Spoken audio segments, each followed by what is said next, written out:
नमस्कार दोस्तों, कैसे हैं आप सभी। दोस्तों आशा करते हैं कि आप सभी बहुत ही अच्छे होंगे। जैसे भी होंगे, जिस भी स्थिति में होंगे, बहुत ही अच्छे होंगे। दोस्तों हमने इसका आज आपको घनाभ के बारे में मैं बताऊंगा।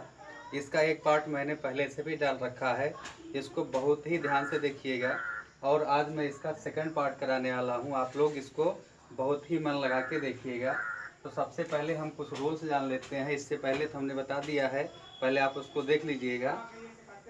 क्या यहाँ पर रूल एक, सतह रंगीन घनों की संख्या अगर आपको ज्ञात करना है, इसके लिए फार्मूला आपका क्या हो जाएगा, 6 इंटू n माइनस 2 आ जाएगा।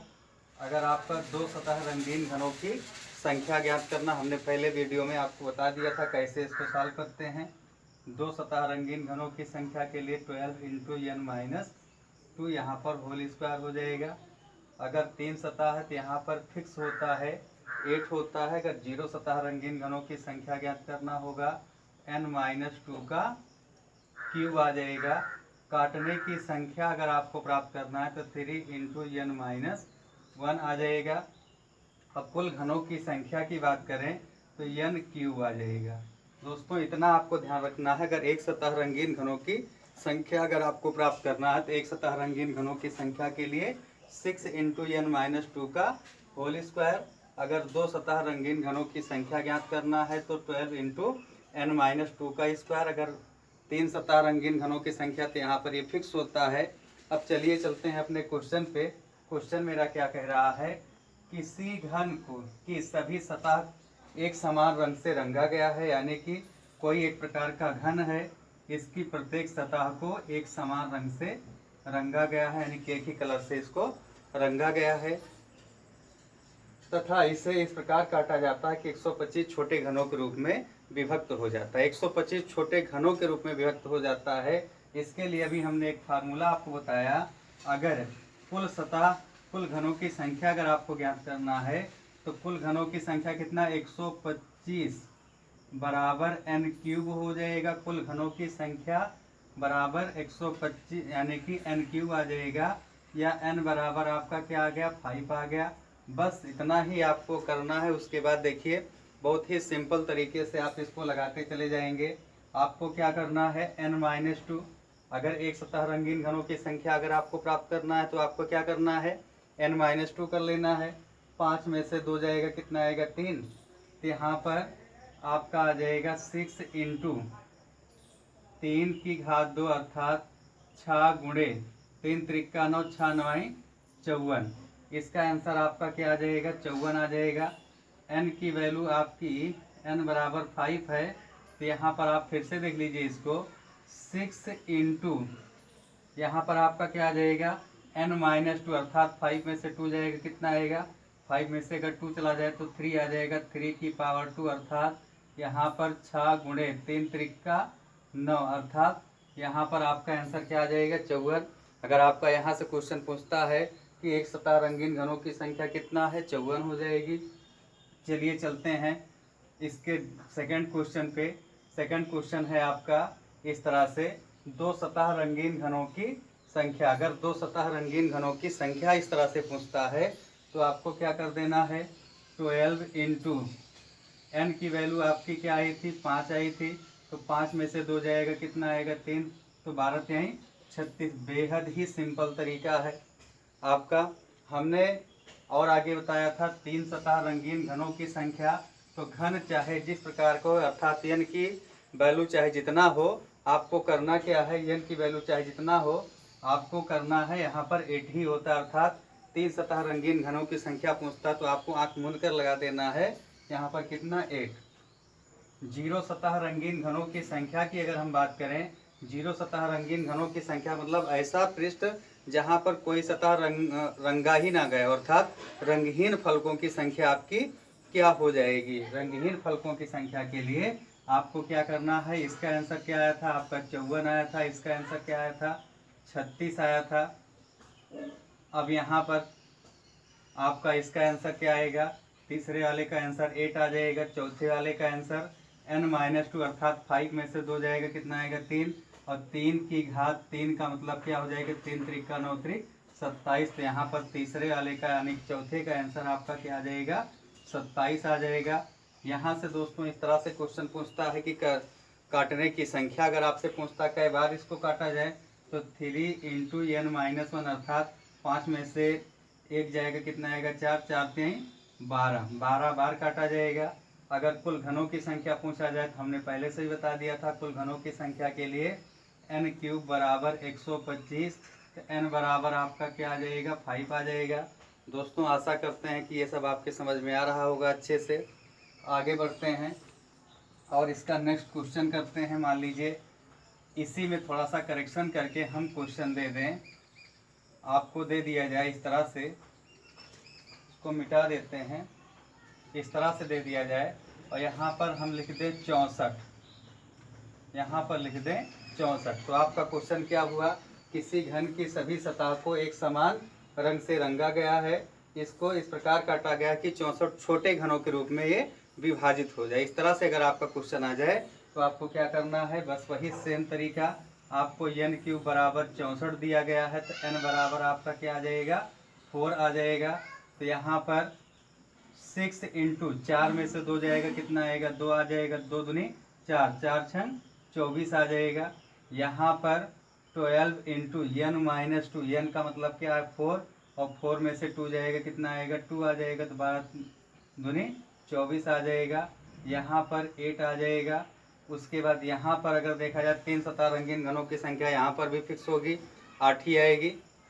उसके बाद यहाँ पर 0 सतह रंगीन घनों की संख्या अगर आपको प्राप्त करना है तो यहाँ पर n माइनस 2 मतलब 4 में से 2 जाएगा, 2 आ जाएगा, 2 की घात 3, 2 की घात 3 का मतलब 2 दूनी 4 दूनी 8, यहाँ पर भी आ जाएगा। काटने की संख्या अगर पूछता है, काटने की संख्या के लिए आपको क्या करना है, काटने की संख्या के लिए 3 इंटू n माइनस 1, का मतलब 4 में से 1 जाएगा, कितना आएगा 3, 3 त्रिका 9 आ जाएगा। कुल घनों की संख्या पूछता है, इस तरह से आ जाएगा। दोस्तों आशा करते हैं कि आपको ये अच्छे से समझ में आ रहा होगा। चलिए चलते हैं नेक्स्ट क्वेश्चन पे। नेक्स्ट क्वेश्चन मान लीजिए इसी में थोड़ा सा करेक्शन करके दे दें, यहाँ पर 512 कर दें। ये सब बहुत ही इम्पोर्टेंट है, चाहे आप यूपीएससी का एग्ज़ाम देंगे, चाहे आप यूपीएसआई का एग्ज़ाम देंगे। यूपीएसआई में तो फिक्स है, यहाँ से क्वेश्चन निश्चित तौर पे आता है, तो आप इसको बहुत ध्यान से देखिएगा। रेलवे में भी इसका एनटीपीसी में भी आने की संभावना है। इस तरह के क्वेश्चन के लिए आपका क्वेश्चन क्या है, किसी घन की सभी सतह को एक समान रंग से रंगा गया है तथा इसे इस प्रकार काटा गया है कि 512 छोटे घनों के रूप में। तो यहाँ पर हमने कुल घनों की संख्या क्या बताया है, n क्यूब, अर्थात 512 किसका घन है, 8 का घन है। 512 तो n बराबर आपका क्या आ जाएगा 8 आ जाएगा। सारे मान आप फिलअप करते चले जाइए, आंसर आपका आता चला जाएगा। देखिएगा अब यहाँ पर 6 इंटू n माइनस 2 कर लिया जाए तो 6 गुणे n का मतलब क्या है 8 है, 8 में से 2 जाएगा 6 आ जाएगा, 6 की घात 2, अर्थात 6 की घात 2 का मतलब 6 गुणे 6 छंग 36, 36 छक्का 216 आ जाएगा। तो आपका पहले का आंसर क्या आ जाएगा 6 गुणे n माइनस 2 का मतलब 8 में से 2 जाएगा 6 आ जाएगा, 6 छंग 36, 36 छक्का 216 आ जाएगा। तो आपका पहले का आंसर क्या आ गया 216 आ गया। अगर आपसे 2 सतह रंगीन घनों की संख्या पूछता है तो यहाँ पर आपको क्या करना है 12 गुणे n माइनस 2, अर्थात 8 में से 2 जाएगा 6 आ जाएगा, 12 अट्ठे 96 आ जाएगा। यहाँ पर फिक्स हो जाएगा आपका 3 सतह रंगीन घनों की संख्या अगर पूछेगा तो आँख मूंद कर आपको लगा लेना है 8। अगर 0 सतह रंगीन घनों की संख्या के लिए तो n माइनस 2 अर्थात 8 में से 2 जाएगा, कितना आएगा 6 आ जाएगा, और 6 की घात 2 का मतलब 6 छंग 36। अगर काटने की संख्या पूछता है तो 3 इंटू 6 माइनस 1 आ जाएगा। तो 3 इंटू 6 माइनस 1 का मतलब क्या है 5 है, तो 5 3 15 हो जाएगा। अगर कुल घनों की संख्या पूछता है तो आपका क्या आ जाएगा n क्यूब, अर्थात n की वैल्यू आपका कितना दिया गया, n की वैल्यू आपका 8 दिया गया, तो आपका 8 की घात 3 का मतलब 8 गुणे 8 गुणे 8, 8 अट्ठाई 64 अट्ठे 512। चलिए दोस्तों चलते हैं, क्वेश्चन थोड़ा सा चेंज करते हैं क्योंकि इस टाइप का क्वेश्चन हम लोग कर चुके हैं।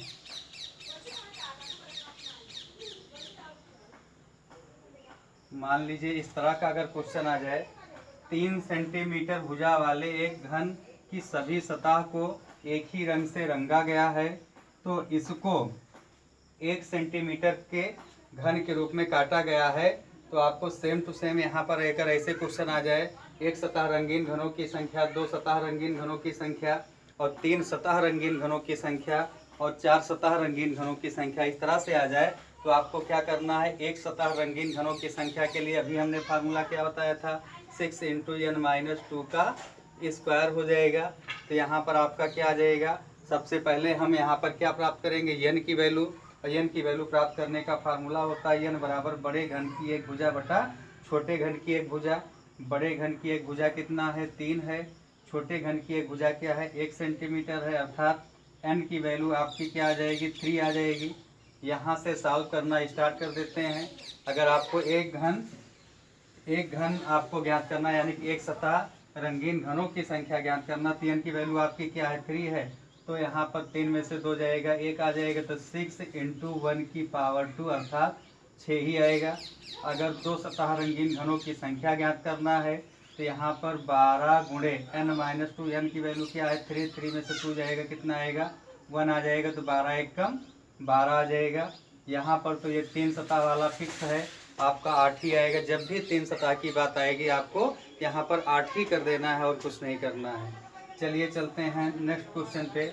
0 सतह रंगीन घनों की संख्या के लिए आपको सिंपल सा तरीका है, 3 में से 2 जाएगा, कितना आएगा, 1 आ जाएगा, तो 1 का क्यूब करा देंगे, क्या आ जाएगा, आपका 1 आ जाएगा। और काटने की संख्या तो 3 × 3 में से 1 जाएगा, कितना आएगा, 2 2 3 6। अगर कुल घनों की संख्या पूछता है तो कुल घनों की संख्या आपका क्या आ जाएगा, n³ अर्थात n की वैल्यू क्या है, 3 है। तो 3 की घात 3 का मतलब 3 × 3 = 9 × 27। चलिए इस पर एक क्वेश्चन और भी लगा लेते हैं। एक क्वेश्चन इस पर और भी लगाया जाए जिससे आपको अच्छे से ये समझ में आ जाए। इसको मिटा देते हैं। मान लीजिए 5 सेंटीमीटर भुजा वाला है, 5 सेंटीमीटर भुजा वाले एक घन की सभी सतह को एक ही रंग से रंगा गया है। इसको 1 सेंटीमीटर भुजा के रूप में अगर काटना है तो कुल कितने घन बनेंगे। सबसे पहले हमें n की वैल्यू प्राप्त करना है, तो n बराबर आपका क्या आ जाएगा, 5/1 अर्थात n बराबर आपका क्या आ जाएगा, 5 आ जाएगा। इस तरह से अगर लगाया जाए तो यहाँ पर एक सतह रंगीन घनों की संख्या अगर आपको ज्ञात करना है, एक सतह रंगीन घनों की संख्या के लिए आप यहाँ पर क्या करेंगे, n की वैल्यू 5 है तो 5 में से 2 जाएगा, 3 आ जाएगा, तो 6 × 3 की घात 2 अर्थात 6 × 3 = 9, तो 9 × 6 = 54 आ जाएगा। तो यहाँ पर आपका आंसर क्या आ जाएगा, 54 आ जाएगा। तो पहले का आंसर क्या आ गया, एक सतह रंगीन घनों की संख्या कितना है, 54 है। अगर 2 सतह रंगीन घनों की संख्या ज्ञात करना सिंपल तरीका है, 5 में से 2 जाएगा, कितना आएगा, 3 आ जाएगा, तो 12 × 3 अर्थात 12 × 3 = 36 आ जाएगा। यहाँ पर तो ये फिक्स है, 3 सतह रंगीन घनों की संख्या आप आंख मूंद लीजिए और लगा दीजिए, 8 ही होती है हमेशा के लिए। अगर 0 सतह रंगीन घनों की संख्या पूछा है तो आपको क्या करना है, 5 में से 2 जाएगा, कितना आएगा, 3 आएगा, 3 की घात 3 अर्थात 3 × 3 = 9 × 27। बस यही आपका आंसर हो जाएगा। इस तरह का अगर क्वेश्चन आए तो आप लोग कर सकते हैं। अगर दोस्तों वीडियो अच्छे से समझ में आ रही होगी तो लाइक शेयर अथवा कमेंट करना ना भूलिएगा, जिससे मैं इसका तीसरा पार्ट अर्थात 3rd पार्ट में आपको घनाभ पर आधारित प्रश्न में बताऊं। आप आशा करते हैं कि आपको घन पर आधारित प्रश्न समझ में आया होगा। हमने इससे पहले एक वीडियो और भी अपलोड किया है, इसको भी आप लोग देख लीजिएगा। तब तक के लिए नमस्कार, जय हिंद।